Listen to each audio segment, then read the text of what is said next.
अमरनाथ में उनका प्राकट्य हुआ। भगवान महादेव मां पार्वती के संग बैठे थे और नारद जी ने बताया था कि पार्वती जी को, और पार्वती जी के गुरु हैं श्रीमन नारायण। एक दिन की बात है, मां पार्वती के आश्रम में नारद जी का आगमन होता है और नारद जी के आगमन को खुशी में देख करके मां पार्वती ने सुंदर आसन लगा करके ऊपर सिंहासन लगा करके बिठाया। पद्य अर्घ्य आचमन से उनका पूजन किया। पूजन करने के पश्चात हाथ जोड़ करके मां पार्वती निवेदन करती है, गुरुजी बड़ी कृपा करिए, आप हमारे आश्रम में पधारे। नारद जी ने कहा, देवी मैं बगल से निकल रहा था तो सोचा मैं आश्रम होके आऊं। और अमर कथा की बात मां पार्वती को बताते हैं और कहते हैं ये अमर कथा भगवान से जानते हैं पर देते कभी किसी को नहीं। तो मां पार्वती ने कहा, जब आज भगवान महादेव पधारेंगे तो मैं उनसे पूछूंगी कि अमर कथा क्या है। भगवान महादेव संध्या काल में पहुंचे और पहुंच करके पूछा, हे प्राणनाथ आप हमें अमर कथा का रसास्वादन करवाएं। भगवान महादेव ने कहा, देवी ये बड़ी गुप्त कथा है, अगर कोई सुन भी लेता है तो अमर हो जाता है। ये अभय प्रदान करती है, भय से भयानक प्राणी भी अगर इसको सुन ले तो भय से मुक्त हो जाता है। इसीलिए ये बड़ी गुप्त कथा है और गुप्त से सुनना चाहिए। मां पार्वती ने कहा, हे नाथ अगर आप चाहोगे तो आमने सामने बैठ करके हम ये इस कथा का पान कर सकते हैं। महादेव ने कहा, मैं ऐसे डमरू का निनाद करूंगा, सारे पशु पक्षी जीव जराचर थलचर नपचर से सबसे दूर हो जाएंगे और मैं तुम्हें सामने बिठा करके अमर कथा का रसास्वादन करवाऊंगा। कैलाश पर्वत पर आसन पर बैठे हैं भगवान महादेव, सामने मां पार्वती बैठे हैं। भगवान शंकर ने जैसे डमरू का निनाद किया, सब चराचर जीव दूर हो गए, लेकिन अंडे के रूप में श्री सुखदेव जी विराजमान थे। भगवान ने कहा, देवी जब मैं कथा सुनाता हूं ना तो आंख बंद करके सुनाता हूं और आंख बंद करने के पश्चात मुझे पता कैसे चलेगा तुम कथा सुन रही हो या नहीं। कहते हैं मैं हुंकारा भरती जाऊंगी, हमारे अपनी भाषा में कहते ना हुंकारा देना, परकाणी में कहवा ना हुंकारा भरना लार लारे। तो बोले आप ऐसे करते जाना तो मुझे भी पता चलेगा कि सामने वाला सुन रहा है। महादेव ने आंख बंद करके ध्यान लगाया और अमर कथा प्रारंभ करी।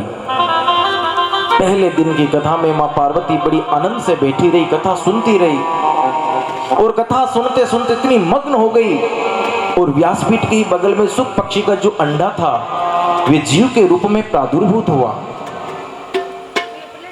उस अंडे में बैठे सुखदेव ने भी कथा सुनी। अंडा फूट करके बाहर आया, छोटा सा सूक्ष्म पक्षी व्यासपीठ के पीछे में बैठा हुआ कथा सुन रहा है। भगवान महादेव ने दूसरे दिन की कथा प्रारंभ करी, फिर तीसरे दिन की कथा प्रारंभ करी। सूक्ष्म पक्षी बैठा हुआ आराम से कथा सुन रहा है। लेकिन चौथे दिन की जो कथा है ये तो मेरे ठाकुर के प्राकट्य दिवस की कथा है, रसगुल्ले की कथा। मां पार्वती को इतना आनंद आया कि आनंद मग्न में डूब गई और आंख लग गई। अब व्यासपीठ के पीछे बैठा हुआ सुख ने सोचा, अगर भगवान महादेव को पता चलेगा कि मां पार्वती की आंख बंद हो गई, निद्रा आ गई, तो महादेव को पता नहीं चलेगा तो कथा बंद कर देंगे। तो मां पार्वती की ओर से सुखदेव मुनि ने हुंकारा भरना प्रारंभ किया। भगवान महादेव निरंतर 7 दिवस तक कथा सुनाते गए और 7 दिवस कथा विश्राम करके जैसे ही जयकारा लगाया, बोलिए श्रीमद् भागवत भगवान की जय। आंख खोली तो देखा महादेव ने मां पार्वती सो रही है। पार्वती को पूछा, देवी यहां कथा विश्राम हो गई और आप सो रहे हो। कहा, प्रभु माफ करना, गलती हो गई मुझे, निद्रा देवी ने घोर अपराध हो गया मेरे से। लेकिन आपने कथा तो सुनी है ना? बोले मैंने 4 दिवस की तक कथा सुनी। जैसे ही प्राकट्य गोविंद का चला, गोविंद की बाल लीलाओं का रसास्वादन किया, चपल लीलाओं का रसास्वादन किया और मेरी आंख लग गई। तो देवी आप आंख लग के सो रहे थे तो कथा कौन सुन रहा था? भगवान महादेव ने आंख बंद करके ध्यान लगाया तो पता चला पीछे सुख पक्षी बैठा है। भगवान महादेव ने कहा कि इस पक्षी ने कथा का अपमान किया है, क्योंकि कथा को सामने बैठ करके सुनना चाहिए। ये ब्रह्म विद्या की चोरी की है इसने, इसको मृत्यु दंड देना चाहिए। भगवान महादेव त्रिशूल लेकर के सुख पक्षी के पीछे भागने लगे। नन्हा सा सुख पक्षी भागते भागते कैलाश पर्वत से बाहर चला गया और इधर व्यास पत्नी बैठी हुई थी। भगवान वेदव्यास से प्राणनाथ से प्रार्थना करती है कि प्रभु हमारे घर भी कोई पुत्र होगा क्या? विटिका देवी ने हाथ जोड़ करके जैसे निवेदन किया, व्यास जी ने कहा हरि समते करिष्यति, भगवान सबका कल्याण करते हैं। लीला स्वरूप सुखदेव जैसे ही व्यास पत्नी को जम्भाई आती है, सूक्ष्म रूप धारण करके उनके उदर में प्रवेश कर जाते हैं। अब महादेव तो वापस चले जाते हैं, लेकिन गर्भ में बैठे हुए सुख आराम से अपना नित्य रसास्वादन करने वाली कथा का मनन करने लगे। मनन करते चिंतन करते 12 वर्षों तक गर्भ में रहे। विटिका देवी ने व्यास से निवेदन किया कि प्रभु मेरे गर्भ से कभी कभी मुझे वेद मंत्रों की ध्वनि सुनाई देती है। ऐसा लग रहा है कि कोई दिव्य महापुरुष अंदर वेद का अध्ययन कर रहे हैं, वेद का निरुद्याभ्यासन कर रहे हैं। हाथ जोड़ करके कहा मेरे गर्भस्थ शिशु आप बाहर आए। अंदर से सुखदेव मुनि आवाज लगाते हैं, मां मैं बाहर नहीं आ सकता, क्योंकि बाहर हरि की माया मुझे पकड़ लेती है। मैं अंदर ही ठीक हूं, यहां सब मेरा अति आराम से बैठा हूं। व्यास जी ने निवेदन किया कि बेटा सुख आप बाहर पधारे, मैं आपको वचन देता हूं कि भगवान विष्णु की माया आपके ऊपर असर नहीं करेगी। सुखदेव मुनि ने कहा प्रभु पिताश्री आप तो स्वयं उनकी माया में बंधे हुए हो, और माया में बंधे हुए व्यक्ति कैसे कह सकता है कि मैं आपको माया में बंधने नहीं दूंगा? अगर भगवान स्वयं आकर के कहें कि मेरी माया तुम्हारे ऊपर असर नहीं करेगी तो मैं बाहर आ सकता हूं। भगवान स्वयं निवेदन करते हैं कि सुख तुम बाहर आओ और भागवत धर्म का प्रचार करो, जन जन तक भागवत धर्म का प्रचार करो। वैदिक सनातन का सर्वोच्च ग्रंथ है श्रीमद् भागवत। और जन्म लेते ही सुखदेव जी सीधे संन्यास आश्रम की ओर, यम ब्रजंतम अनुपेतम पेत कृत्यम द्वीपायनो विरह कातर आजुहाव। पीछे पीछे व्यासी आवाज लगाते हैं बेटा रुको, पुत्रे तितन मयतया तरवो भिनेदु स्तम सर्वभूत हृदयम मुनिमान तोष्मी। लेकिन वृक्षों ने उत्तर दिया वृक्षात अभिनेदु। वृक्षों ने कहा कि प्रभु कितनी बार तो आप इनके पिता और कितनी बार आप उनके पुत्र बने हो। ये संसार का चक्र है, आवागमन का चक्र है। आपके परम योगी हैं, परम हंस है, आपके पुत्र है तो परम वियोगी भी है, परम वैराग्य के स्वरूप है। व्यास जी ने सोचा ऐसे दिव्य पुरुष को पाकर मैं धन्य हुआ और वापस लौट आते हैं। यही बात सूत जी कहते हैं सोनकाद ऋषि को कि ऐसे मेरे गुरुदेव भगवान ने, मैं उनका ध्यान करके आपके 6 प्रश्नों का मैं उत्तर दूंगा। और बताते हैं श्री सूत जी कहते हैं नारायणं नमस्कृत्य नरं चैव नरोत्तमं देवी सरस्वतीं व्यासं ततो जयमुदीरये। सबका स्मरण करके स्तुति करते हैं और निवेदन करते हैं कि आपने बहुत सुंदर प्रश्न किया है। मुनयो साधु पृष्ठोहम भवद्भिर्लोक मंगलम। अरे ऋषियों आपने जो प्रश्न किया है केवल अपने लिए प्रश्न नहीं किया है, आपने लोक कल्याण के लिए प्रश्न किया है। भवद्भिर लोक मंगलम, और वे प्रश्न लोक हित के लिए है। सवै पुंसाम परो धर्मो यतो भक्तिरदोक्षजः अहितुक्यम प्रतिहता आत्मा संप्रसीदति। मैं आपके पहले प्रश्न का उत्तर देता हूं और ये आप और हमारे भी प्रश्न है ये कि मानव जीवन का कल्याण कैसे हो। ये हमें जीवन मिला है हंसने खेलने गाने सोने पीने के लिए नहीं मिला है। ये बहुत अमोघ जीवन है और इनको हम ऐसे ही नष्ट नहीं करना चाहिए। बड़ी सावधानी से इस जीवन को जीना चाहिए। कम से कम भगवान का स्मरण तो रखो। प्राणी मात्र का परम धर्म एक है कि भगवान के चरणों में प्रेम हो, और वे प्रेम कैसा, बोल निष्काम प्रेम हो, निष्काम प्रेम हो। राम ही केवल प्रेम प्यारा, राम ही केवल प्रेम प्यारा, जाने ले जो जान तिहारा, राम ही केवल।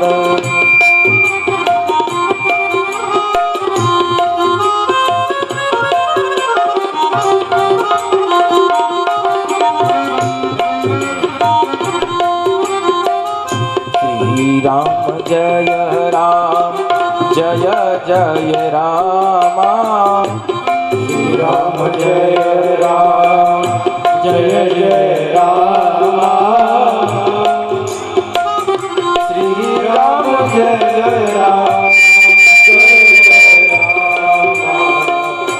श्री राम जय राम जय जय राम, श्री राम जय राम जय राम, श्री राम जय राम।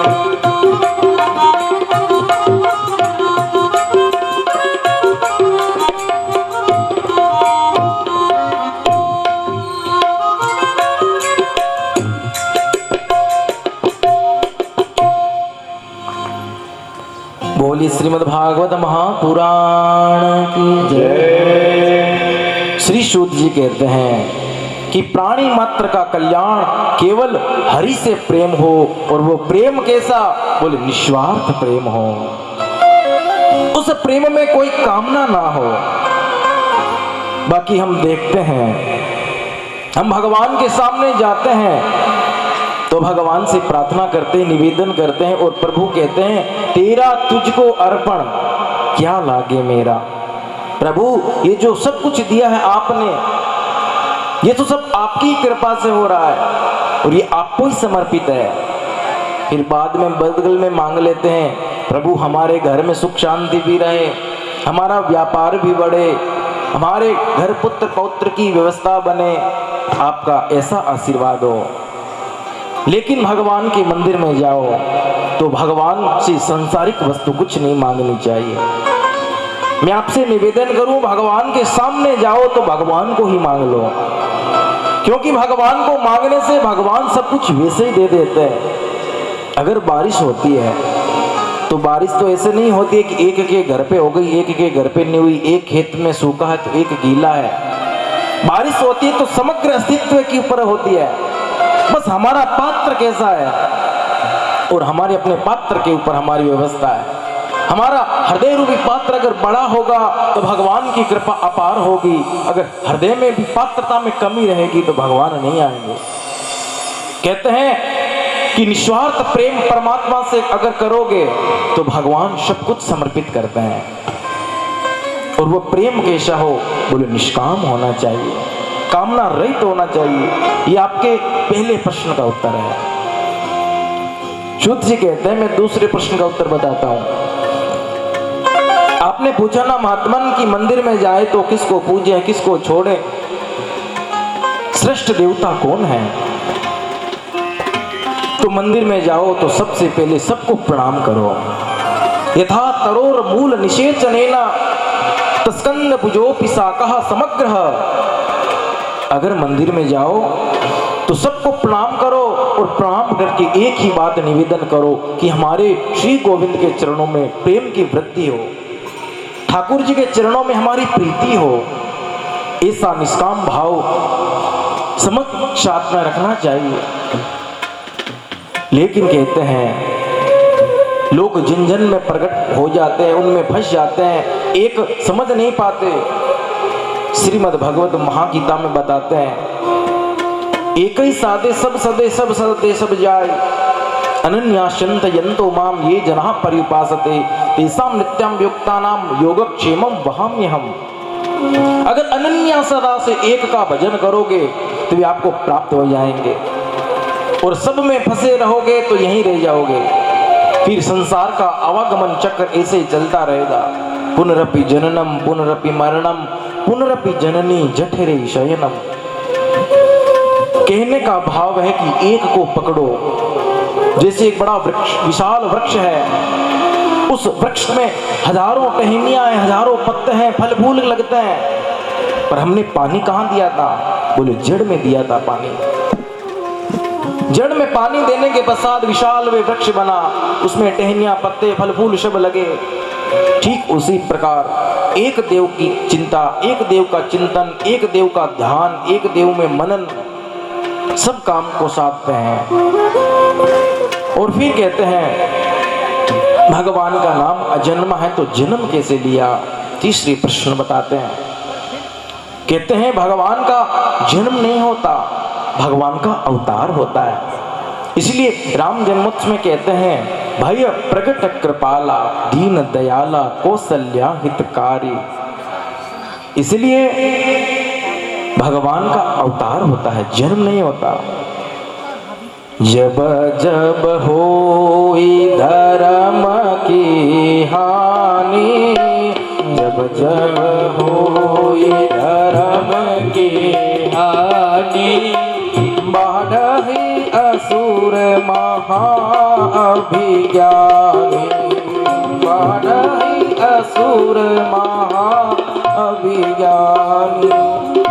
जब जब होई धर्म की हानि, जब जब होई धर्म की हानि। जब जब धर्म की हानि होती है, धर्म पर कुठाराघात होता है, तब तब धरी प्रभु विविध शरीरा।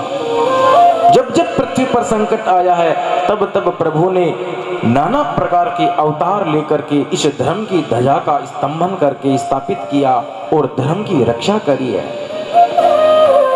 ये आपके तीसरे प्रश्न का उत्तर है। और फिर कहते हैं आपने पूछा था ना भगवान के अवतार कितने हैं? अवतार कितने हैं भगवान के? बोले भगवान के एक नहीं, 10 नहीं, भगवान के 24 अवतार हैं। और जो प्राणी 24 अवतारों का प्रातः काल में नाम ले लेता है उसकी अकाल मृत्यु नहीं होती है।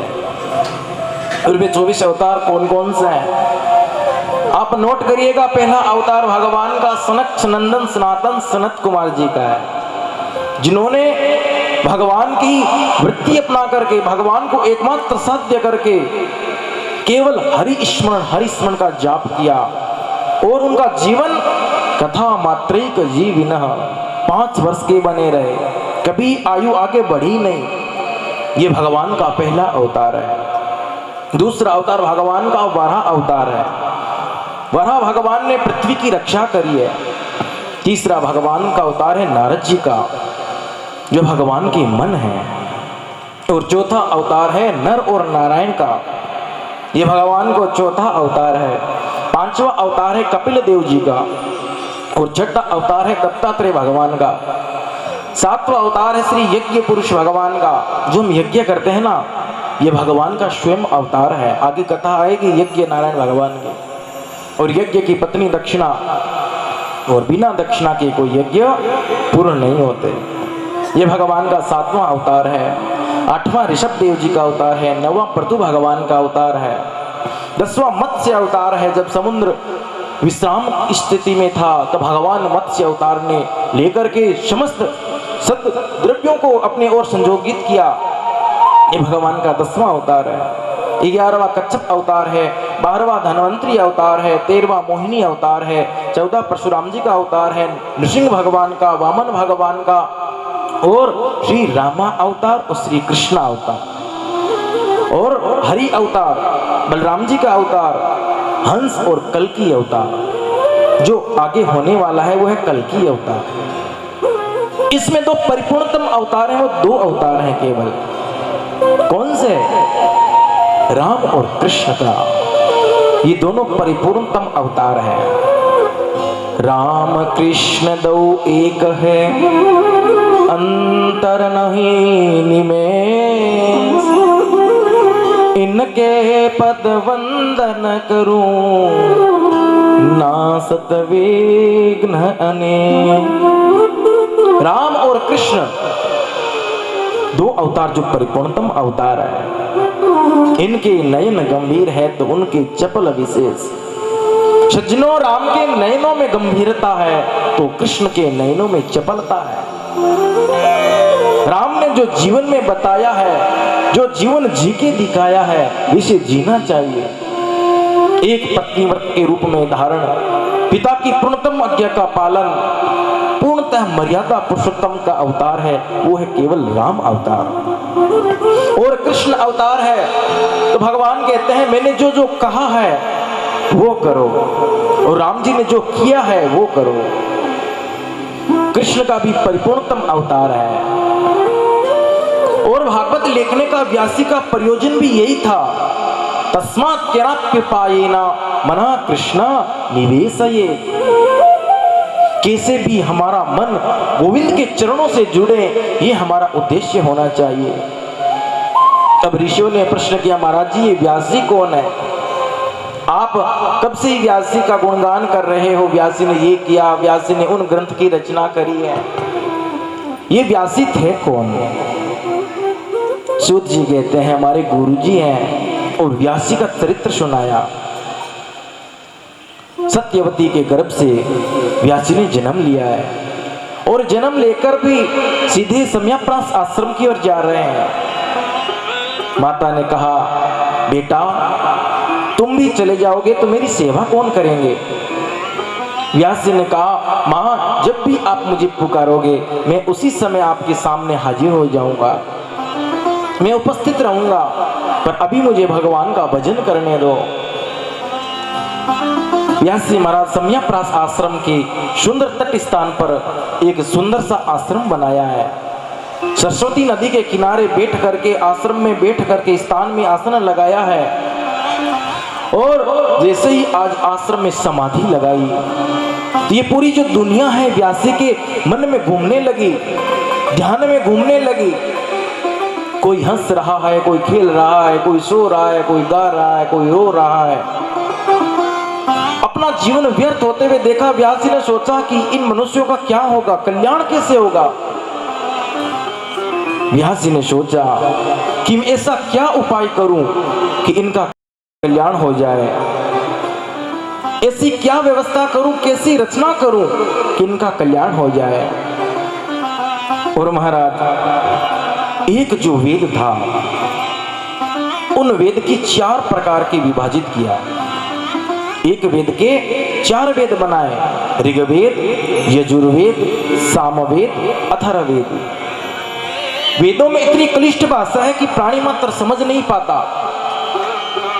और वेदों के आधार पर 17 पुराणों की रचना कर डाली। फिर भी मन में शांति नहीं है। व्यास जी ने कहा मैंने 17 पुराण बनाए, मैंने वेदों का विस्तार किया, लेकिन अभी मेरा चित्त स्थिर नहीं है, मन में शांति नहीं है। उसी समय श्री नारद जी का पदार्पण होता है।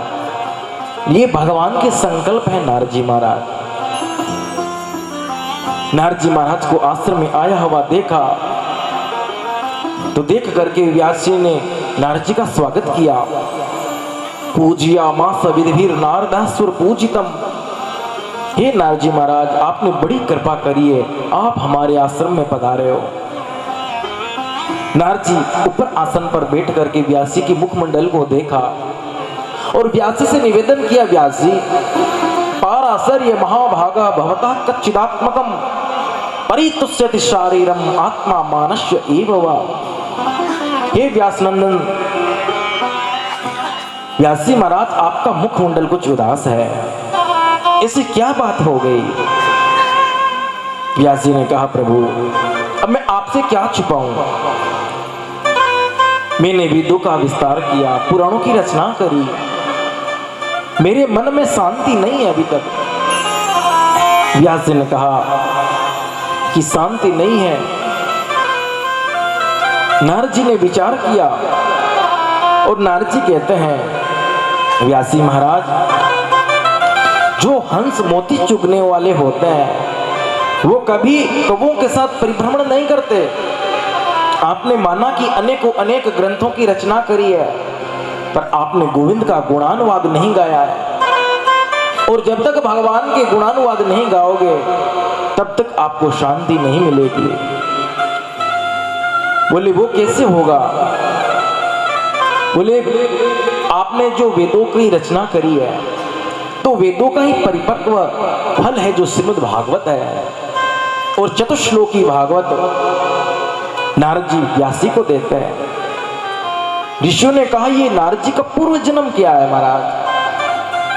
नारद जी कहते हैं, व्यासी आपके ऊपर तो भगवत कृपा भी है, संत कृपा भी है, पर मैं तो एक दासी का पुत्र था। अहम पुराती तभवे भवम मुने, एक दासी पुत्र आज एक ब्रह्मर्षि नारद के रूप में है। कितनी बड़ी भगवान की महती कृपा हुई मेरे पास। संत कृपा सबसे बड़ी होती है, भगवत कृपा से बड़ी होती है। और आपके सामने मैं ब्रह्मा का पुत्र नारद आपके सामने बैठा हूं। चतुश्लोकी भागवत देते हैं। चतुश्लोकी भागवत देने के पश्चात व्यासी के मन में अब कुछ जिज्ञासा हुई, अब कल्याण करने की भावना प्रकट हुई। नारद जी के द्वारा दी हुई चतुश्लोकी भागवत व्यासी के हृदय में उद्गमन करने लगी, और चतुश्लोकी भागवत के माध्यम से व्यासी ने एक संपूर्ण 18,000 श्लोकों से निर्मित एक संहिता तैयार करी है, और श्रीमद् शब्द से अलंकृत करके श्रीमद् भागवत महापुराण नाम रखा। बोली श्रीमद् भागवत महापुराण की जय हो। अब संहिता एकदम तैयार है, लेकिन ये परमहंसों की संहिता है, हर कोई इसका उत्तराधिकारी नहीं हो सकता। आखिर दूं तो दूं किसे? इसके लिए परम त्यागी परम वैरागी होना चाहिए। व्यासी ने मन में विचार किया, और विचार किया तो फिर ध्यान में आया कि अगर मेरा पुत्र सुखदेव जो वन में निर्गुण समाधि में लीन है, अगर वो आकर के इस संगीता का रसास्वादन करे तो ये भागवत जन जन तक पहुंचेगी और कल्याण भी करेगी। व्यासी ने अपने शिष्यों को बुलाया, और बुला करके शिष्यों से कहा, ये एक तो मंत्र है, आप इनको रट लो, और जहां मेरा बेटा सुखदेव समाधि में है वहां जाकर के इन मंत्रों का गुणगान करना, श्लोकों को सुनाना, शायद वो श्लोकों को सुन करके मेरे पास आ जाएं और मैं उनको भागवत संगीता का रसास्वादन करवाऊं। व्यासी के शिष्य श्लोक सुन करके गुरुजी से पढ़ करके श्लोकों को याद किया, और जहां सुखदेव निर्गुण समाधि में बैठे थे वहां जाकर के गुणगुणान करने लगे। ये जो पहला श्लोक है ये भगवान की कीर्ति का बखान करता है। वरहापीडम नटवर वपुः कर्णयो कर्णिकारम बिभ्रद्वासं कनककपिशं वेजयन्तीं च मालां रन्ध्रान् वेणोरधरसुधया पूरयन् गोपवृन्दैः वृन्दारण्यं स्वपदरमणं प्राविशद्गीतकीर्तिः। बड़ा सुंदर भाव है श्लोक का। वरहापीडम, भगवान कैसे हैं? बोले मोर पंख का अपीड बोलते मुकुट को, मोर पंख का जो मुकुट है वो धारण करके, और कर्णयो कर्णिकारम, दोनों कानों में कुंडल लगाए कनेर के पुष्पों का, जो वैजयंती नाम की जो माला है वे कंठ में धारण की हुई है और अपनी ग्वाल बालों के संग में कीर्ति का बखान करते हुए वृंदावन की पावन धरा पर चल रहे हैं और गऊ के मस्तक की धूलि को प्रणाम करते हुए वृंदावन में प्रवेश कर रहे हैं। ये श्लोक सुखदेव मुनि ने सुना तो सोचा वो इतना सुंदर होगा अपने लिए, अगर मैं उनकी शरण में जाऊंगा तो शायद वो मुझे स्वीकार करेंगे या ना करेंगे। सूत जी कहते हैं, ऋषियों जब ये श्लोक सुना करके व्यास जी के पास शिष्य परिकर वापस गए तो गुरुजी को बोला, गुरुजी मैंने श्लोक जब सुनाया तो उनकी आंखें जरूर खुली थी, पर कुछ मिनट बाद वापस संध्या में लीन हो गए, साधना में बैठ गए। व्यास जी ने सोचा कि ये जरूर ठाकुर की कृपा होने वाली है, भगवान अपनी ओर जरूर आकर्षित करने ही वाले हैं। शिष्यों एक काम करो, ये दूसरा श्लोक है, इनको याद करके अब आप जाकर के सुनाना।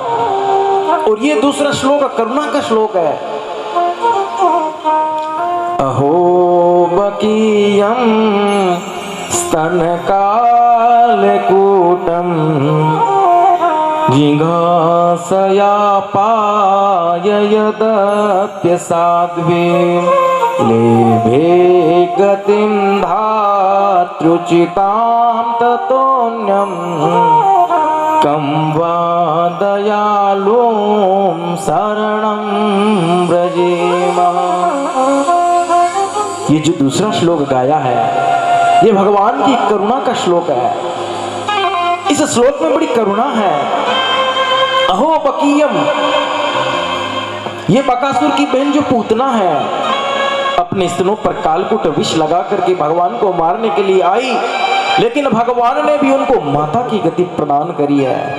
ऐसा कौन अभागा होगा जो परम दयालु की शरण में नहीं जाएगा। सुखदेव जी ने सोचा, अब अगर मैं इनकी शरण में नहीं जाऊंगा, अब अगर मैं इनकी शरण में नहीं जाऊंगा तो मैं मेरे से बड़ा भागा कोई नहीं है। कितने दयालु हैं मेरे गोपाल, माता की गति प्रदान करी है जो उनको मारने के लिए आए हैं। दौड़े दौड़े व्यास नंदन सुखदेव अपने पिता के पास जाते हैं, प्रणाम करते हैं, पिताजी प्रणाम। और पास में बैठ करके कहते हैं, पिताजी मुझे भागवत संगीता का पाठ करवाइए, मुझे भागवत पढ़ाइए। व्यास जी ने सोचा कि गोविंद ने अपनी चुंबकीय दृष्टि से खींच तो लिया है, पर दुनिया वाले क्या कहेंगे कि व्यास जी के द्वारा रचित संगीता और किसी को तो दी नहीं, अपने ही पुत्र को दी है। लेकिन कह दिया जो भागवत संगीता का पाठ करेगा विक्राम क्रोध मद लोभ से एकदम निर्विकार होना चाहिए। और उनकी परीक्षा के लिए जनक जी के पास भेज देते हैं। जनक जी के पास में परीक्षित करते हैं और परीक्षा लेकर के जनक जी कहते हैं, आपके बेटे सुखदेव ने काम को जीता है, क्रोध को जीता है, लोभ को जीता है। और संपूर्ण भागवत संगीता पढ़ा दी। और पढ़ाने के बाद श्री सुखदेव जी उन्हीं संगीता का रसास्वादन करने के लिए पहले जो निर्गुण समाधि में लीन थे अब सगुण समाधि में लीन है। और जब राजर्षि परीक्षित को साप लगा 7 दिवस मृत्यु का, उन्हीं संगीता का पाठ श्री सुखदेव जी ने राजर्षि परीक्षित को सुनाया और 7वें दिन उनकी मुक्ति हो जाती है। सूत जी से सोनकाद ऋषि प्रश्न करते हैं, प्रभु ये राजर्षि परीक्षित थे कौन? सूत जी कहते हैं, बड़ा सुंदर प्रश्न है। अरे जिनके प्रश्न से भगवत कथा का प्रादुर्भाव होता है, तो महाभारत की कथा प्रसंग बताते हैं, बड़ी करुण पुकार है। यदा मृधे को रव संजयाना वीरे स्वतो वीरगतिं गतेषु वृकोदरावे धगदाभिमरस भगनोरुदण्डे धृतराष्ट्रपुत्रे। शुद्ध जी कहते हैं, महाभारत का जब युद्ध समाप्ति हुआ था, अंतिम युद्ध दुर्योधन और भीमसेन का होता है, गदा युद्ध। दुर्योधन की जंगा को भीमसेन तोड़ देते हैं और मूर्छ अवस्था में छोड़ करके अपने शिविर में चले जाते हैं। अब उधर से अश्वत्थामा जो दुर्योधन का परम मित्र था, दुर्योधन के पास आकर के कहता, अरे मित्र, तुम्हारी ये दशा किसने करी है? दुर्योधन ने कहा, मित्र, मैंने तुम्हें जीवन में अपना सर्वश्रेष्ठ और अपना निजी मित्र माना था। मैंने विशेष से विशेष बात मैंने तुम्हें बताई थी, ये द्रोणाचार्य के पुत्र हैं अश्वत्थामा। और अब अंतिम इच्छा मेरी एक ही है कि मैं तुम्हें सेनापति बनाता हूं। अगर तुम पांचों पांडवों को मार करके लाओ तो मैं तुम्हें मान जाऊंगा कि तुमने मित्र की बात रखी है। अरे पांडव नहीं मर पाते तो उनके पुत्रों को मार दो। ये बात अश्वत्थामा ने सुनी तो कहा, मित्र, मैंने जीवन भर तुम्हारा साथ दिया है, तो मरते दम तक मैं तुम्हारा साथ दूंगा। मित्र वही है जो अपने मित्र की बात माने, पर गलत बात का साथ अगर वह देगा तो उसे कोई बड़ा धोखे वाला नहीं है। पर अश्वत्थामा ने अपने मित्र दुर्योधन से हाथ मिला करके कहा, अगर तुमने मुझे सेनापति बनाया है तो मैं आपकी बात जरूर रखूंगा। और विजयश्री की रात्रि थी, सोते हुए 5 पांडव, भगवान श्री कृष्ण कहते हैं, आज तो विजयश्री का दिवस है, आज सोना नहीं चाहिए, उत्सव मनाना चाहिए। आपने महाभारत पर विजय प्राप्त करी है। और पांचों पांडव जहां सो रहे थे तो उन्हीं के स्थानों में पांचों पांडवों के पुत्र आकर के सो गए। रात्रिकालीन का समय था, अंधेरा था। चमचमाती हुई तलवार लेकर के अश्वत्थामा उस शिविर में प्रवेश करता है और आंख बंद करके एक ही तलवार से पांचों पांडवों के पुत्रों को शरीर धड़ से अलग कर देता है। उनके शरीर को लेकर के दुर्योधन के पास चले आता है। जैसे दुर्योधन ने प्रकाश में जाकर के शरीर देखा, उनकी धड़ को देखा, उनके मस्तक को देखा, बोले, सबसे पहले मुझे भीम का मस्तक दिखलाओ। जैसे भीम के पुत्र का मस्तक देखा तो कहा, रे राम राम राम, ये तुमने क्या किया है? ये पांडव नहीं है, ये पांडवों के पुत्र है। अरे हमारा युद्ध तो पांडवों के साथ था, न कि पांडवों के पुत्रों के संग में। अब तो हमारे वंश में कोई पानी देने वाला भी नहीं बचा। अश्वत्थामा बड़ा भयभीत हुआ, सोचा मैंने गलती से पांडवों के पुत्रों की हत्या करी है, अब मुझे पांडव छोड़ेंगे नहीं। और शिविर में जब द्रौपदी को पता चलता है, छाती पीट पीट करके रोने लग जाती है। 1 मिनट विचार करो, उस मां की क्या दशा होगी जिन मां के 5-5 पुत्रों की हत्या हो जाती है।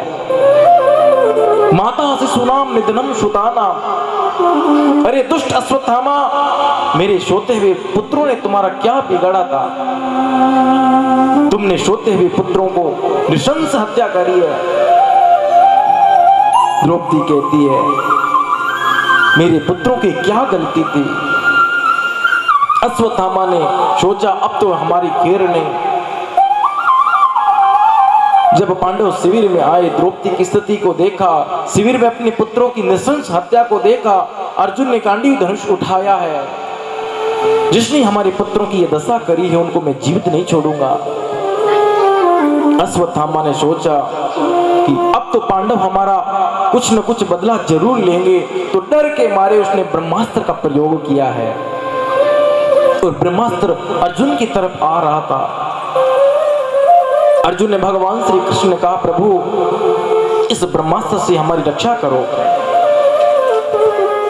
क्योंकि ब्रह्मास्त्र अश्वत्थामा को चलाना आता था पर लौटाना नहीं आता था।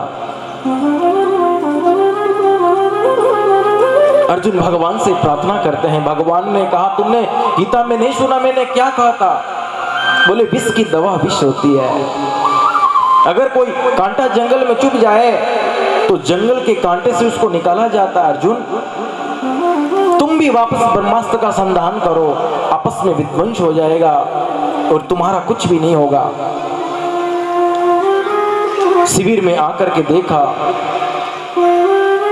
युधिष्ठिर ने कहा जो वेद शास्त्र में प्रणीत है वही कुछ उपाय करना चाहिए। अर्जुन ने कहा मैं उस दुष्ट को छोड़ूंगा नहीं। अर्जुन अश्वत्थामा को पकड़ करके रथ के बगल में डाल देते हैं बांध करके और सभा में लाकर के पटक देते हैं। लेकिन द्रौपदी कहती अरे ये तो अश्वत्थामा है, ये हमारे गुरु के पुत्र हैं और शास्त्र कहता है गुरु का पुत्र गुरु के समान पूजनीय होता है, उनको छोड़ दो। अब महाराज छोड़ने की बात आई। अर्जुन ने कहा देवी बड़ी मुश्किल से पकड़ा है, हमारे 5 पुत्रों को इसने मारा है। भीमसेन कहते हैं अगर अर्जुन तुमने छोड़ दिया तो मैं नहीं छोड़ूंगा, अगर तुमने इसको छोड़ा है तो मैं नहीं छोड़ूंगा। नकुल सहदेव कहते हैं मजली भाई एकदम ठीक कहते हैं, ये दंड का अधिकारी है। मारो दिवस्य जननी गौतमी तत्र देवता। द्रौपदी कहती है अर्जुन मेरे पुत्रों की हत्या हुई है, मैं जानती हूं कितना दर्द है और ये तो अपनी माता का अकलौता पुत्र है। मां गौतमी कितनी रोएगी अगर ये चला जाएगा तो। अब ये माता द्रौपदी कह रही है। युधिष्ठिर ने कहा तस्मात् शास्त्रम प्रमाणम ते कार्य कार्य व्यवस्थितो, जो शास्त्र कहते हैं वे करना चाहिए। भगवान सब देख रहे हैं। अर्जुन ने कहा प्रभु आप कुछ उपाय बताओ क्या करना चाहिए इस दुष्ट के संग में। भगवान कहते हैं ब्रह्म बंधुर्न हंतव्यः आतताईव धारणम् मयैवो भयमाम्नातं परिपायनुशासनम्। कहते हैं बालक का हत्यारा कोई भी हो उसे छोड़ना नहीं चाहिए और ब्राह्मण कैसा भी हो उनको मारना नहीं चाहिए। भगवान ने जो कहा, अर्जुन ने कहा कि आपने बड़ी गोलमाल बात करी है प्रभु, अब इसको मारना भी है छोड़ना भी है तो करे क्या। भीमसेन कहते हैं महाराज अगर ऐसे आप जजमेंट करोगे तो कैसे होगा। भगवान कहते हैं मैंने अर्जुन को गीता पढ़ाई है, मैंने गीता का उपदेश दिया है, इसको पता है कि क्या करना है क्या नहीं करना है। अर्जुन ने तलवार लेकर के जो उसकी ब्रह्मरंध्र की शिखा में जो मणि थी वो मणि निकाल ली और धक्के मार करके निकाल देते हैं। सभा से धक्के मारकर निकालते हैं तो अपमान हो जाता है और ब्राह्मण का अपमान ही मृत्यु के समान होता है। उसका संकल्प भी पूरा हो गया। और महाराज भगवान कुछ दिनों तक हस्तिनापुर में रहते हैं, सांत्वना देते हैं। भगवान कहते हैं मुझे प्रस्थान करना चाहिए। भगवान द्वारका जाने की तैयारी कर रहे थे। एक चरण रथ के ऊपर रखा है, एक चरण धरती पर है। एक चरण से रथ की भुजा को पकड़ा है, एक चरण एक हस्त से सबको आशीर्वाद मुद्रा में दे रहे हैं। मंद मंद मुस्कुराते हुए प्रभु जैसे ही हस्तिनापुर से प्रस्थान करने की स्थिति में थे, एक भागती हुई अबला औरत दौड़ती दौड़ती आती है और भगवान की श्री चरणों में प्रणाम करके कहती है प्रभु मेरी रक्षा करो, रक्षा करो। पाहि पाहि महायोगिन देव देव जगतपते। और ये औरत और कोई नहीं है, ये उत्तरा है, अभिमन्यु की पत्नी। क्योंकि अश्वत्थामा ने सोचा मेरा अपमान किया है अर्जुन ने, तो फिर से ब्रह्मास्त्र का संधान किया और बोले जो उत्तरा के गर्भस्थ शिशु है उसको भी मैं जला करके भस्म कर दूंगा, क्योंकि इसने मेरा अपमान किया है। अपमान की आग में जलते हुए अश्वत्थामा ने ब्रह्मास्त्र का संधान किया। ये ब्रह्मास्त्र उत्तरा के गर्भ की ओर आ रहा था। उत्तरा भगवान के श्री चरणों में प्रणाम करके कहती है प्रभु मेरी रक्षा करो। भगवान ने गौर से देखा और कहा उत्तरा क्या बात है। उत्तरा ने कहा प्रभु आपके अतिरिक्त मेरा कोई रक्षक नहीं है। अभी आपने अर्जुन को उपदेश देकर के बताया, मैं समझ गई कि आपके समान कोई ज्ञानवान नहीं है और आपके अलावा हमारा कोई रक्षक नहीं है। ये जो ब्रह्मास्त्र आ रहा है ये मुझे जलाकर भस्म कर दे, कोई बड़ी बात नहीं है, पर मेरे जो गर्भस्थ शिशु है ये पांडवों का वंश है, अगर ये विनाश हो गया तो पांडव वंश समाप्त हो जाएगा, इसकी आपको रक्षा करनी चाहिए। कामम दहतु माम नाथ मामो गर्भो निपात्यताम, मेरे गर्भ की रक्षा करो प्रभु। भगवान कहते उत्तरा 1 मिनट में आप शांत हो जाओ, जिनके संग में मैं रहता हूं उनको अभय प्रदान करता हूं, और जीव सबसे मन विषयों से अपने चित्त को हटा करके श्री गोविंद के पाद पद्मों में ध्यान लगा करके चित्त को स्थिर करता है। भगवान कहता है मैं उसे अभय प्रदान करता हूं। धन्य है उत्तरा का सौभाग्य। इस भारत भूमि में माताओं ने अपने भक्तों को गर्भ में रखा, लेकिन उत्तरा ने भक्त और भगवान को दोनों को गर्भ में रखा है। अंगुष्ठ मात्र ममलम, भगवान छोटे से होकर के उत्तरा के गर्भ में प्रविष्ट हो जाते हैं और एक रूप से बाहर कहते हैं उत्तरा अब तो डर नहीं है, और अपने चक्र को गदा की तरह घुमाया और ब्रह्मास्त्र को ध्वस्त किया है और गर्भस्थ शिशु की रक्षा करी है। धन्य है ऐसी माताओं को। कुंती मां को जब ये बात पता चली है, हाथ जोड़ करके प्रार्थना करती है, 26 श्लोकों में स्तुति करती है। नमस्ते पुरुषं त्वाद्यं ईश्वरं प्रकृते परम, हाथ जोड़ करके प्रार्थना करती है प्रभु आज मैं मेरे भतीजे को नमस्कार नहीं करती, प्रणाम नहीं करती। कुंती के भतीजे लगते हैं भगवान श्री कृष्ण, लेकिन कहती है आप में भतीजे को नमस्कार नहीं है। नमस्ते त्वाद्यम ईश्वरम, आप स्वयं ईश्वर हो।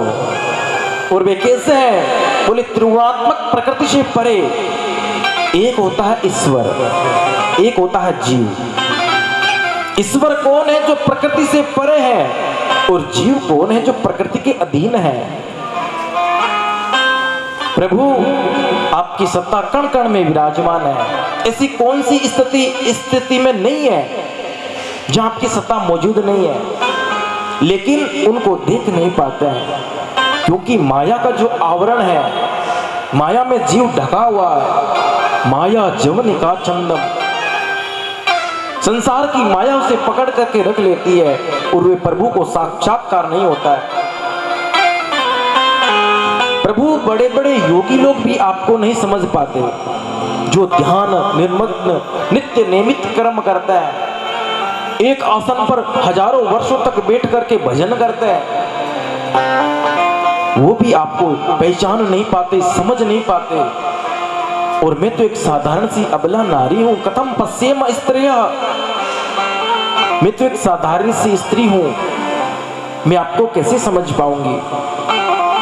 और प्रभु आपने हमारे परिवार की कितनी बार रक्षा करी है, अभी आपने उत्तरा के गर्भ की रक्षा करी है, और आपने हमारे पीछे के गुणगान गा रहे हैं। विशान महाग्ने पुरुषार्थ दर्शनात्, मेरे पुत्र भीम को जहर के लड्डू खिलाए थे, लेकिन आपकी कृपा से वे विष भी अमृत बन गया, गरल भी अमृत हो गया। गरल सुधा रिपु कर ही मिताई, गोपत सिंधु अनल सिकलाई। मैं आपके कितने गुणों का बखान करूं, जिनके ऊपर गोविंद की कृपा हो जाती है, जिनके ऊपर परब्रह्म परमात्मा की कृपा हो जाती है, वे विष भी अमृत बन जाता है। और आपने लाक्षा भवन से पांडवों को जलाने की सतना करी है, उस सरसरा से भी आपने हमें बचाया। मैं आपके कहां तक गुणों को बखान करूं। द्रौपदी कहती है मेरे पास शब्द नहीं है, आपने इतनी बार हमारी रक्षा करी है, लेकिन आज मैं आपसे एक चीज मांगती हूं। भगवान कहते हैं मांगो बुआ जी, जो आपकी इच्छा हो। और कहती है हाथ जोड़ करके, विपदः सन्तु न सस्वत् तत्र तत्र जगद्गुरो, भवतो दर्शनं यत् स्यात् पुनर्भव दर्शनम। कहते हैं प्रभु मेरे जीवन में विपत्ति पर विपत्ति आती रहे, भगवान के तेरी बुआ जी क्या मांग रहे हो? लोग तो सुख दुख को दूर करने के लिए मेरे सामने रहते हैं, बोले हमारे दुख दूर हो जाए, दरिद्र दूर हो जाए, धन पैसा सब कुछ आ जाए, लोग तो ऐसे प्रार्थना करते हैं। और आप है जो विपदा संतु न स्वस्वत, विपत्ति मांग रही हो। मैं तो लोगों को अभय प्रदान करता हूं, उनसे छुटकारा दिलाता हूं, मेरे पास विपत्ति थोड़ी है।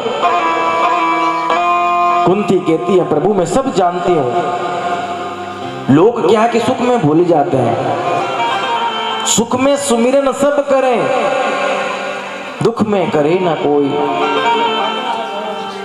कहते हैं कि अगर विपत्ति आएगी तो सब सुमिरन करेंगे, अगर विपत्ति नहीं आएगी तो कौन आपका पूजन पाठ करेगा? कुछ तकलीफ होगी तभी तो कहते हैं महाराज जी ये समस्या है, इसको छुटकारा दिला दो, और फिर आप भजन पूजन पाठ इत्यादि करते हैं। अगर वो पहले ही कर ले तो वो आएगी नहीं। इसलिए कहते हैं कि आपसे जो मैं आज मांग रही हूं ना वो आपको देना पड़ेगा, क्योंकि हमारे जो विपत्ति आएगी तो हम आपको याद करेंगे, आपका स्मरण हमेशा बना रहेगा। सुख के माथे सिल पड़े जो नाम हरि हरते से जाए, बलिहारी व दुख की जो पल पल नाम जपाए। दुख आता तभी तो हम आपका गुणगान करते हैं। रात्रि का समय होता है और किसी गली से गुजरना होता है, जिस गली में अंधेरा होता है, थोड़ा सा डर लगता तो हनुमान चालीसा चालू कर लेते हैं। अगर वही पाठ घर में बैठकर करे तो डर थोड़ी लगता है फिर। इसीलिए कहते हैं दुख आता तभी तो स्मरण होता है, दुख में सुमिरन सब करे।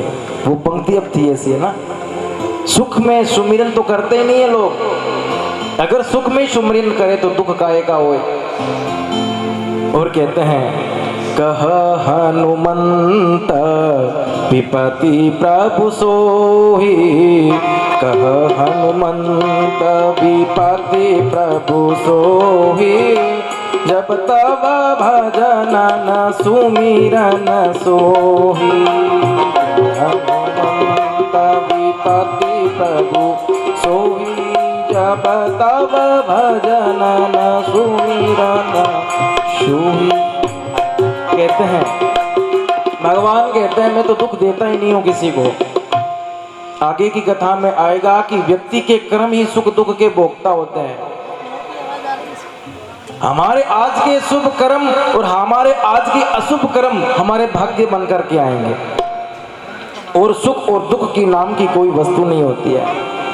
लेकिन कुंती कहती है प्रभु आपसे केवल और केवल एक ही याचना है कि आपसे हम दुख मांगेंगे तो आप हमारे पास में रहोगे, और हम ये नहीं चाहते कि आप हमारे से दूर जाओ। भगवान कहते हैं कितना सुंदर विचार है, कितना बड़ा हृदय है, मैं आपको छोड़कर कहीं भी नहीं जाऊंगा। और भगवान कुछ दिवस तक वहां और रहते हैं हस्तिनापुर में। स्नेह पास मिमम सिंदम दृढ़म पांडु सु विष्णु सु। कुंती कहती है ये जो समाज का और हमारा जो स्नेह है, ममता है, प्रभु इससे छुटकारा दिला दो, और हम एकमात्र केवल भगवान का भजन करें, कोई ऐसी व्यवस्था बना दो। कुंती महारानी की ऐसी बातें सुन करके भगवान कुछ दिवस तक और रुकते हैं, और कहते हैं एक दिन युधिष्ठिर जी बड़े चिंतित थे। भगवान ने उनको समझाया कि आप चिंता ना करो, क्योंकि चिंता करने से हमारा शरीर घटता है। चिंता चित्ताम समाख्याता तस्मात् चिंतम करियसि। ज्यादा चिंता करोगे तो चिता के पास पहुंच जाओगे, और चिंतन करोगे तो गोविंद के पास पहुंच जाओगे। युधिष्ठिर जी को भगवान समझाते हैं, लेकिन युधिष्ठिर जी भगवान को छोटा भाई मानते हैं। तो भगवान ने कहा कि अगर भीष्म पितामह आपको समझाए तो शायद आप समझ पाएंगे। जो सर सैया पे सो रहे हैं भीष्म पितामह, अमरत्व का वरदान प्राप्त किए हुए बेटे हैं, उन भीष्म पितामह को मैं जाकर के निवेदन करूं तो वे आपको जरूर कुछ न कुछ उपदेश देंगे। पांडवों को लेकर के, समस्त परिकरों को लेकर के भीष्म पितामह के पास पहुंचते हैं। भीष्म पितामह के पास जाकर के हाथ जोड़ करके प्रणाम करते हैं। पिताजी, अब बाबा ही बोलते हैं युधिष्ठिर जी, तो आप हमें कुछ ना कुछ उपदेश दीजिए। और कहते हैं, दान धर्मान राजधर्मान मोक्ष धर्मान विभागसः स्त्री धर्मान भगवत धर्मान सभा सभ्याशयोगतः। भीष्म पितामह कहते हैं, पांडवों, आप मेरे छोटे भाई के पुत्र हो, लेकिन मैं आपको उपदेश करूं तो दान धर्मान राजधर्मान। सबसे पहले कहते हैं, ज्यादा से ज्यादा श्रम करके धन कमाना चाहिए। और धन कमा करके क्या करना चाहिए? बोले, फिर उस धन का 10वां भाग दान देना चाहिए, दान करना चाहिए। हमारा धन शुद्ध तब होगा जब हम दान करेंगे, क्योंकि धन के भी 13 प्रकार के दोष हैं। सप्तम स्कंद में आएगा वो कौन से धन के दोष हैं, क्यों हमें धन का दान करना चाहिए। कहते हैं, धन पवित्र सेवा किए धन पवित्र कर दान, मन पवित्र हरि भजन सो होत त्रिविध कल्याण। तन को पवित्र करना है तो सेवा करो। और सेवा किन की करनी चाहिए? अभिवादनशीलस्य नित्यं वृद्धोपसेविना चत्वारिस्तस्य वर्धन्ते आयुर्विद्या यशो बलम्। तन को पवित्र करना है तो सेवा करनी चाहिए, नित्य बड़े बुजुर्गों का सम्मान करना चाहिए, आचार्य गुरुओं को प्रणाम करना चाहिए। और फिर कहते हैं, धन पवित्र कर दान। अपने धन को पवित्र करना है तो दान करना चाहिए। सुंदर भक्ति में अनुष्ठान, जैसे सत्संग भागवत कथा हो तो एक अपना अंश उसमें दान करना चाहिए। और जहां शिक्षा की व्यवस्था ना हो वहां दान करना चाहिए। जहां नितांत विपन्नता हो वहां दान करना चाहिए। कहीं मंदिर निर्माण हो रहा हो तो अपना एक हिस्सा उसमें दान करना चाहिए। और सबसे सर्वश्रेष्ठ दान बताया है गौदान। अपने हाथों से गौ माता के लिए जो अपने दान करना चाहिए, उससे हमारा धन पवित्र होगा। और मन पवित्र कैसे होगा? बोले, मन पवित्र होता है हरि भजन सो। आप सुंदर सुंदर भगवान का भजन करते हो, कीर्तन करते हो, सत्संग करते हो, उससे हमारा मन पवित्र होता है। क्योंकि ये मन बंधन और मुक्ति का कारण है। इसी मन की वजह से हम बंधन में बंधते हैं और इसी मन की वजह से हम मोक्ष हो जाता है। एक बड़ा सा ताला है और उसकी एक चाबी है। एक साइड घुमाओगे तो बंधन में घूम जाओगे, बंध जाओगे। एक साइड में घुमाओगे तो इस बंधन से छुटकारा हो जाएगा। श्री राधे। बंधन और मुक्ति का कारण केवल मन है। एक सुंदर भजन और फिर वापस पुनः कथा की ओर। राधे तेरे चरणों की, क्षमा तेरे चरणों की, गरदूल जो मिल जाए। राधे तेरे चरणों की, क्षमा तेरे चरणों की, गरदूल जो मिल जाए। सच कहता हूँ मेरी, सच कहता हूँ मेरी, हो तकदीर बदल जाए। राधे तेरे चरणों की।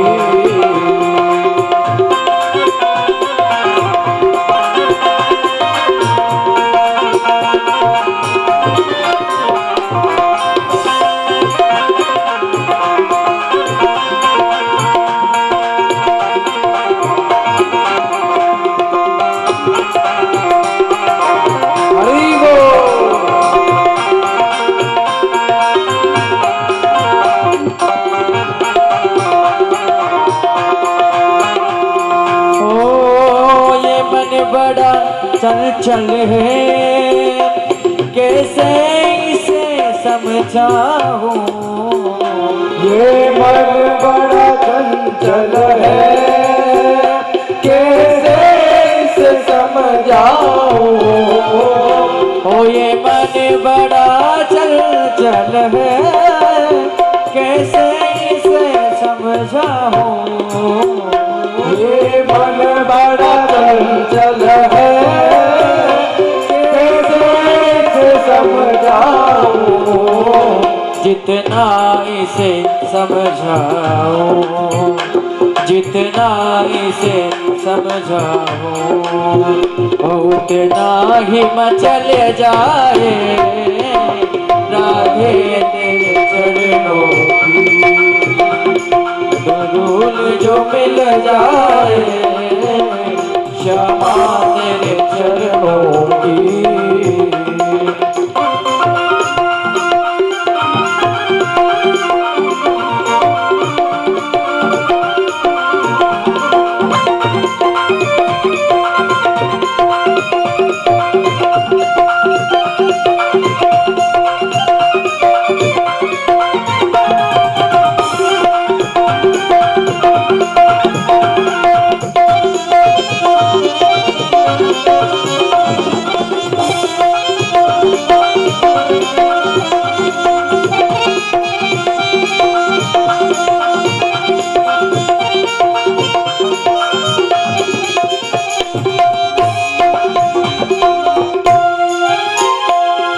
सुनता हूँ तेरी रहमत दिन रात बरसती है।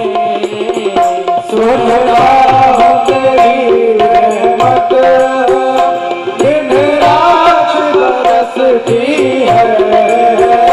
सुनता हूँ तेरी रहमत दिन रात बरसती है। सुनता हूँ तेरी रहमत दिन रात बरसती है।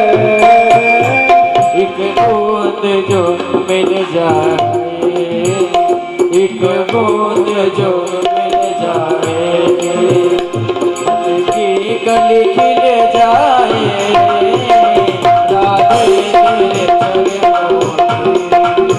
ओ श्यामा तेरे चरणों की। कर धूल जो मिल जाए राधे तेरे चरणों की। ओ श्यामा तेरे चरणों की। राधे तेरे चरणों की। कर धूल जो मिल जाए राधे तेरे चरणों की।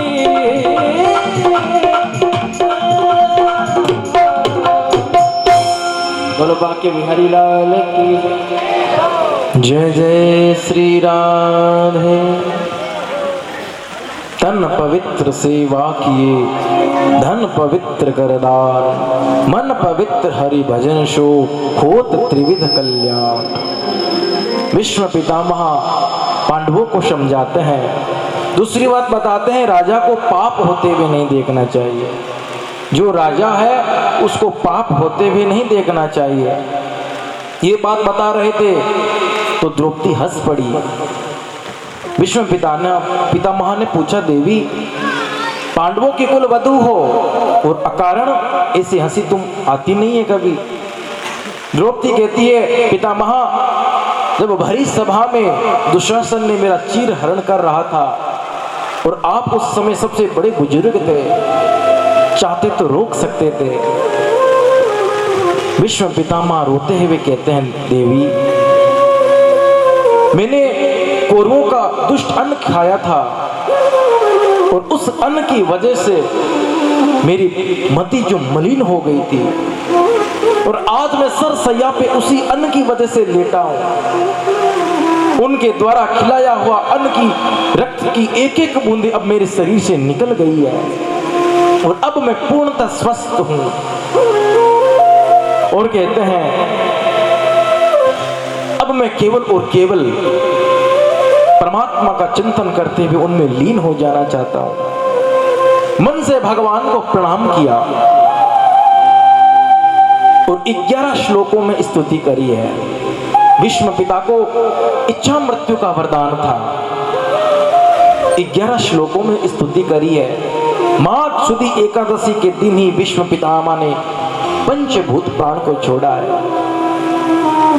11 थी तो 11 श्लोकों में स्तुति करी है। इति मति रूप कल्पिता वितृष्णाम भगवति सात्वत पुंगवे विभूम्नि स्वसुप मुख गते क्वचिद्वर प्रकृति मुपेयोसि यद्भव प्रभाव। पहले श्लोक में बताते हैं प्रभु इति मति रूप कल्पिताम वितृष्णाम, मेरी एक पुत्री है और मेरी पुत्री का विवाह मैं गोविंद आपके संग में करना चाहता हूं। पांडवों ने कहा बाबा आप तो आजीवन ब्रह्मचारी थे, तो ये पुत्री कहां से हुई? भीष्म पितामह कहते हैं पांडवों, मेरी जो बुद्धि है, जो मति है, यही मेरी पुत्री है और अपनी पुत्री को मैं गोविंद के श्री चरणों में समर्पित करना चाहता हूं। भगवान ने कहा इस पुत्री में क्या विशेषता है? कहते हैं इस पुत्री में सबसे बड़ी विशेषता है कि इसमें कोई तृष्णा नहीं है, कोई वितृष्णा से ग्रसित है, कोई पुत्रेष्णा से ग्रसित है, कोई लोकेष्णा से ग्रसित है। ये जो मेरी एकदम मंद बुद्धि थी, एकदम निर्विकार निर्विशेष होकर के एकदम वितृष्ण है, इसमें कोई प्रकार की इच्छा नहीं है, कोई प्रकार की तृष्णा नहीं है। इस बुद्धि को मैं आपको समर्पित करता हूं।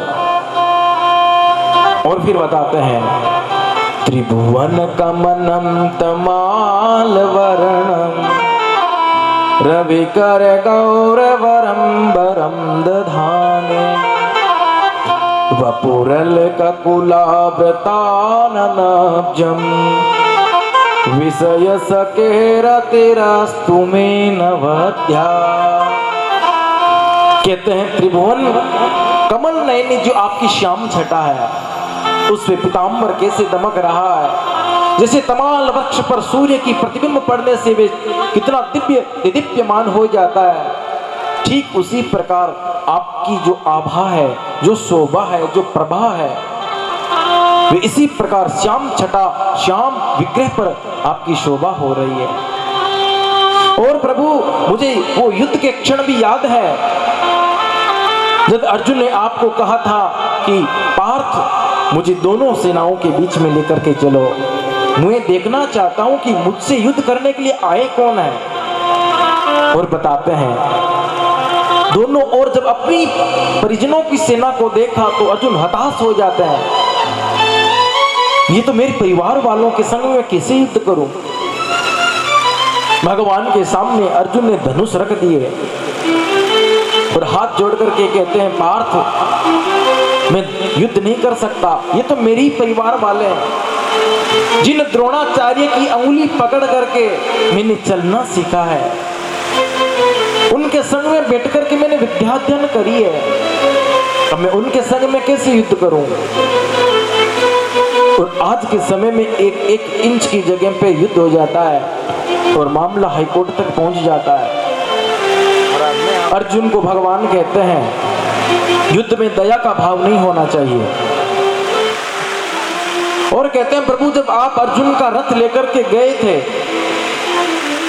तो आपकी दिव्य दृष्टि को देख करके सेना मूर्छित हो जाती है,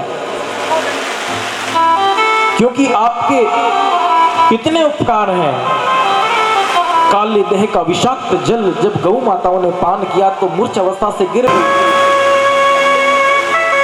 भगवान ने कहा बाबा आपको अमरत्व का प्रदान है, आप और भी जी सकते हो। भीष्म पितामह कहते हैं अब मेरी और जीने की इच्छा नहीं है, मुझे उत्तरायण काल के समय का मुझे इंतजार था और मेरी प्रतीक्षा आज पूर्ण हुई। मेरे सामने गोपाल है, ये कितना दिव्य क्षण हो सकता है अंत काल में भगवान की छवि को। और भीष्म पितामह के संग में तो साक्षात श्री ठाकुर जी खड़े थे। देहांत काले तुम सामने हो, मुरली बजाते मन को लुभाते। देहांत काले तुम सामने हो, मुरली बजाते मन को लुभाते। गीत गाकर तन्नाथ त्यागो, गोविंद दामोदर माधवे के। श्री कृष्ण गोविंद हरे मुरारे, हे नाथ नारायण वासुदेव। श्री कृष्ण गोविंद हरे मुरारे, हे नाथ नारायण वासुदेव। कितना दिव्य वीक्षण है। आज थोड़ी सी बारिश परेशान कर तो रही है, फिर भी व्यवस्था बना करके बड़े प्रेम से कथा का आनंद लीजिए, क्योंकि भगवान के जन्म के समय में भी तो मंद मंद धुनि गर्ज सी बारिश, उस समय भी इंद्र की वर्षा हुई थी। और ये भागवत कथा अमृत चल रहा है, तो अमृत की वर्षा समझ करके बैठ करके गोविंद की कथा का आनंद लीजिए। भगवान के सामने भीष्म पितामह ने पांच भौतिक शरीर छोड़ देते हैं। युधिष्ठिर इत्यादि रोने लग जाते हैं। भगवान समझाते हैं कि रोना नहीं चाहिए, कीर्तन करना चाहिए। श्री कृष्ण गोविंद हरे मुरारे, हे नाथ नारायण वासुदेवा। श्री कृष्ण गोविंद हरे मुरारे, हे नाथ नारायण वासुदेव।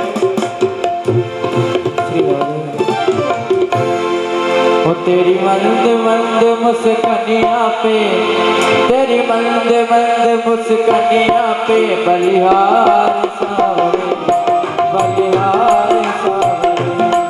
तेरी मंद मंद मुस्कानिया पे, तेरी मंद मंद मुस्कानिया पे बलिहार सावरे, बलिहार सावरे।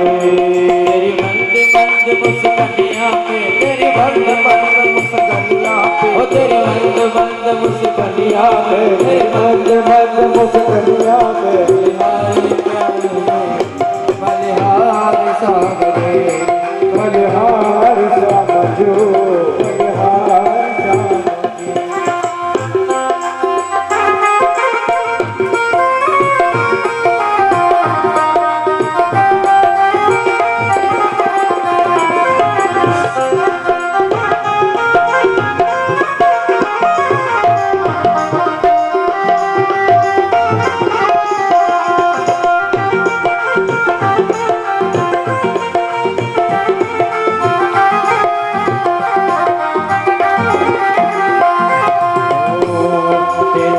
बड़े घुघराने बादल काले काले, तेरे बाल बड़े घुघराले, बादल हो काले काले। तेरे बाल बड़े घुघराने बादल जो काले काले, तेरे बाल बड़े घुघराले, बादल हो काले काले।